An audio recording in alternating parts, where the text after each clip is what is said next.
Hi everyone, it's Yvonne here from Calabria Property Services, just with an update on the Terrace Renovation. We returned back from our Christmas break in the UK, and obviously the build team have been busy working away while we've not been here. So they've managed to put the wire meshing down, which is the reinforcement for the terrace. They've laid all the concrete base for the tiles, and they put coping stones on top of the walls as well, which they've actually refaced because some of the rendering was coming off, so they've managed to do that.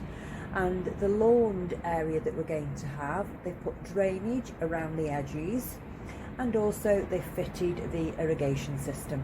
So they've been quite busy, despite the fact that we've also had quite a lot of rain while we've not been here. So next week they forecast a bright and sunny week, so they'll be able to start with the tiling, and we'll have an update at that point. So speak to you soon.